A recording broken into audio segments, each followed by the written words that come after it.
लेकिन जिस प्रकार का एल्यूमीनियम हम टीकों में डालते हैं वो एक अलग प्रकार का एल्यूमीनियम है जिसे हम पर्यावरणीय दृष्टि से देखते हैं। इसे नैनोकण कहा जाता है और नैनोकण बैक्टीरिया प्रतिजनों, वायरस प्रतिजनों, खाद्य प्रोटीन प्रतिजनों और टीकों में मौजूद अन्य किसी भी संदूषक के साथ बहुत मजबूती से बन जाते हैं जिनके बारे में हम नहीं जानते हैं।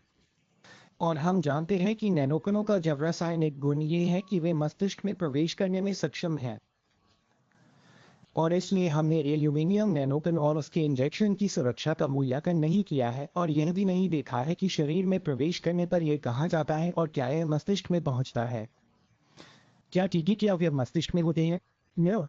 क्या वे मस्तिष्क तक पहुंचते हैं? इसका अध्ययन कभी किसी ने नहीं किया, लेकिन पशुओं पर किए गए अध्ययनों में उन्हीं रसायनों का प्रयोग किया गया है जो बच्चों को दिए जाने वाले टीकों में होते हैं तथा प्रत्यक्ष रूप से यह प्रदर्शित होता है कि टीके के अवयव मस्तिष्क में प्रवेश करते हैं। हम इस जानकारी को नजरअंदाज कर रहे हैं। यूरोप में ऐसे वैज्ञानिक हैं जिन्होंने एल्यूमीनियम नैनोकण पर अध्ययन किया है और दिखाया है कि यह मस्तिष्क में वर्षों और दशकों तक बना रह सकता है। और इसलिए हम देख रहे हैं कि वयस्कों में न्यूरो डेवलपमेंटल विकलांगताओं का एक बड़ा प्रकोप है जिसमें अल्जाइमर भी शामिल है। और अल्जाइमर से पीड़ित लोगों के मस्तिष्क में जो मुख्य कारक पाया गया है वो एल्यूमीनियम नैनोकण है जो सीधे तौर पर हमारे द्वारा दिए जाने वाले टीकों से संबंधित है।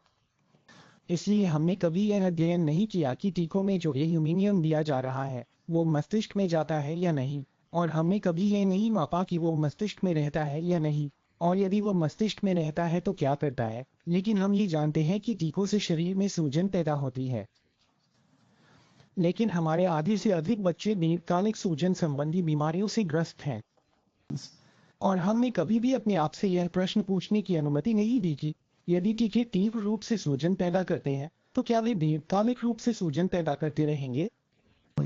हमारे यहाँ 5 में से 1 व्यक्ति को तंत्रिका विकास संबंधी विकलांगता है, 10 में से 1 को एड और ADHD है, 33 में से 1 को ऑटिज्म है, 11 में से 1 को अस्थमा है तथा 5 वर्ष से कम आयु के 20 में से 1 व्यक्ति को दौरे पड़ते हैं।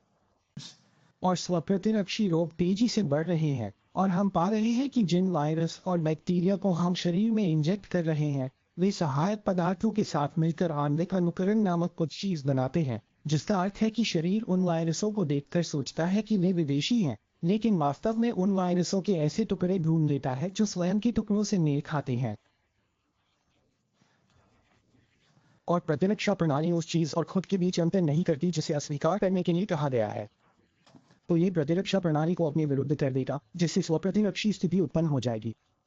हम हेपेटाइटिस बी के बारे में जानते हैं, हम गार्डाफिल वैक्सीन के बारे में जानते हैं और हम फ्लू वैक्सीन के बारे में भी जानते हैं। और हम स्पष्ट रूप से ये कहना जारी रखेंगे कि टीकों का अध्ययन प्रभावी ढंग से किया गया है और वे सुरक्षित हैं। और यह सच नहीं है।